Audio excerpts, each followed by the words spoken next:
Assalamualaikum warahmatullahi wabarakatuh. Apa khabar? Video kali ini akan menceritakan kisah daripada Lance Corporal Muhammad Jamal Abdul Rahman Bersara yang putus kaki akibat terkena jerangkap samar. Setiap anggota tentera yang berkhidmat sekitar tahun 70-an pastinya ada menyimpan pelbagai kenangan suka dan duka ketika mengharungi pahit getir perjuangan dalam mempertahankan tanah air tercinta. Dalam mencapai erti sebuah kemerdekaan, pahlawan-pahlawan terdahulu sanggup menggadai nyawa demi memastikan sebuah kehidupan yang selesa, aman dan makmur demi untuk dinikmati oleh generasi akan datang. Sebagai gantinya, banyak nyawa anggota keselamatan yang terkorban dan tercedera ketika bertempur pada masa itu. Sebagai generasi yang menikmati sebuah kehidupan yang tenang ini, kita seharusnya bersyukur atas segala pengorbanan dan perjuangan yang telah dicurahkan oleh anggota keselamatan terdahulu. Tiada jaminan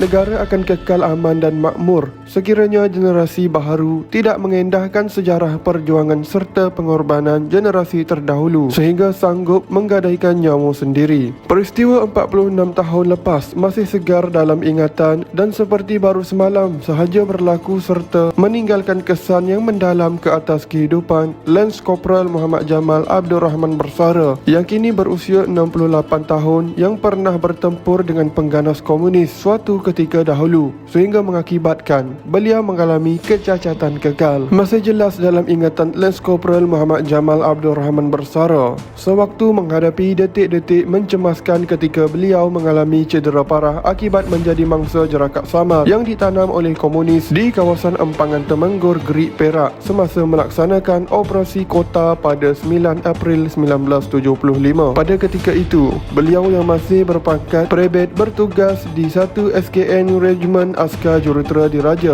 bersama Trop kedua diketuai oleh Lieutenant Ibrahim Long, Staf Sarjan Manaf sebagai Trop Sarjan dan Sarjan Azizan pula sebagai Sarjan Tinjau. Manakala Ketua Seksyen kedua Trop Korporal Aziz serta beberapa anggota yang masih diingati iaitu Prebet Syam Mugan dan Prebet Muhammad Syam Harun telah diatur gerak menyertai operasi kota di kawasan Pembalakan Empangan Temenggur. Setelah tiba di kawasan pangkalan gerakan di Kem Gerik, mereka diarahkan melakukan tugas mengesan dan menghempuskan jerangkap samar di kawasan sasaran yang telah dikenal pasti bagi membantu unit dari Batalion Kedua Regimen Askar Melayu Diraja. Mereka berjaya menghapuskan 2 jerangkap samar yang ditanam oleh musuh sebelum pulang ke pangkalan. Sebaik sahaja sampai di Kem Gerik, semasa hendak turun di kenderaan 3 tan, beliau dan kumpulannya menerima berita dan diarahkan balik semula ke kawasan operasi kerana terdapat laporan penglihatan mengenai pengganas komunis dan mengikut risikan pengganas komunis telah menanam jerangkap samar di kawasan tersebut. Pada jam 3 petang, mereka bergerak mula ke kawasan operasi dan cuaca agak buruk apabila hujan turun dengan lebat serta buruh berdentum ketika dalam perjalanan. Mereka tiba di Empangan Temenggur lebih kurang jam 6 petang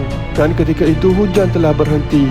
Beliau dan kumpulannya diberikan taklimat oleh pegawai operasi Unit 2 Regimen Askar Melayu Diraja bahawa mereka bersama Seksyen Unit 2 Regimen Askar Melayu Diraja akan membuat penjajakan dan membersihkan jerangkap samar jika dapat dikesan di kawasan sasar yang telah dikenal pasti. Pada awalnya, tugasan ini mendapat bantahan darinya dan anggota jurutera yang lain disebabkan hari yang kian gelap kerana mengikut peraturan pembersihan jerangkap samar yang telah ditetapkan oleh pasukan jurutera, mereka hanya dibenarkan untuk tujuan pembersihan setakat jam 3 sahaja. Namun pegawai operasi Unit 2 Regimen Askar Melayu Diraja menyatakan bahawa mereka terpaksa melakukannya atas arahan pegawai memerintah. Akur dengan arahan tersebut, mereka mula bergerak ke lokasi sasaran pada jam 6.30 dan tidak beberapa lama selepas bergerak, kumpulan tersebut berhenti dan memeriksa sebatang balak yang menghalang jalan yang hendak dilalui. Setelah mendapati tiada tanda-tanda mencurigakan, mereka meneruskan perjalanan di mana ketika itu beliau berada di kedudukan nombor 4 dalam satu barisan gerakan. Semasa melepasi halangan balak, tiba-tiba anggota paling hadapan telah terbijak Swiss jerangkap samar yang mana bahan letupannya betul-betul ditanam di bawah kelangkang Korporal Muhammad Jamal. Bunyi letupan kuat seperti guruh menyelubungi sekeliling telah mengharu-birukan keadaan dan mengakibatkan beliau melambung tinggi ke udara serta jatuh ke dalam lubang sedalam lebih kurang 3 kaki yang ada di kawasan tersebut. Anggota lain yang tersentak melihat kejadian itu terus serta-merta mencari perlindungan dan salah seorang berteriak, "Prebet Muhammad Jamal terkena jerangkap samar." Setelah keadaan kembali selamat, anggota perubatan dari 2 Regimen Askar Melayu Diraja menghampiri dan memeriksa beliau yang masih sedar serta berada dalam keadaan berlumuran darah di bahagian dahi dan lehernya kelihatan terkoyak, serta terdapat cebisan daging yang melekat pada hujung laras dan jatanya. Setelah pemeriksaan teliti dibuat, kaki kanannya didapati hancur dan putus hingga paras lutut, manakala kaki kirinya patah 3 dari paras lutut ke bawah akibat letupan jerangkap samar. Selain itu, beliau turut hilang penglihatan pada kedua-dua belah matanya disebabkan terkena serpihan jerangkap samar. Ketika itu terlintas di fikirannya,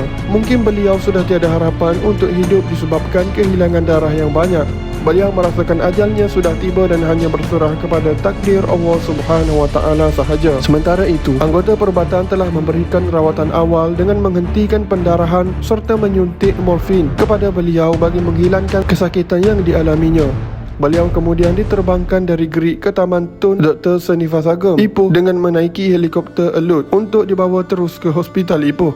Namun, nyawa beliau masih panjang walaupun selepas koma selama 14 hari, dan ketika sedar itu, beliau merasakan bahawa nasibnya kurang baik. Beliau tidak dapat melihat selama 6 bulan akibat terkena serpihan jerangkap samar. Semasa berada di hospital, beliau telah menjalani sebanyak 8 kali pembedahan di mana kaki kanannya dipotong sehingga paras peha. Beberapa siri pembedahan mata dibuat serta pembedahan memulihkan kaki kirinya. Beliau akhirnya keluar daripada Hospital Ipoh pada bulan Ogos 1977 setelah lebih kurang 2 tahun 4 bulan berada di sana bagi mendapat rawatan pemulihan. Beliau kemudiannya ditumpangkan di Hospital Kirara untuk pemerhatian lanjut dan seterusnya ditumpangkan ke Rumah Sakit Angkatan Tentera Kem Majidi bagi tujuan membuat kaki palsu. Pada ketika itu, beliau terpaksa berulang-alik ke Steel Road di Singapura bagi tujuan membuat kaki palsu di sebuah syarikat pembuatan barang gantian palsu di Raja Lime Center, Singapura. Setelah kaki palsunya siap dan pulih sepenuhnya, beliau diberikan peluang untuk memilih pasukan yang dikehendakinya. Akhirnya beliau ditukarkan ke Skuadron ke-5 Regimen Jurutera Askar Diraja yang berpangkalan di Sabah. Namun beliau mengambil keputusan untuk menolak dan memohon untuk bertukar ke 3 SKN Regimen Askar Jurutera Diraja yang akan berpindah di kem terendah Melaka. Beliau meneruskan kerjayanya sebagai juru semboyan jurutera di pasukan baharu.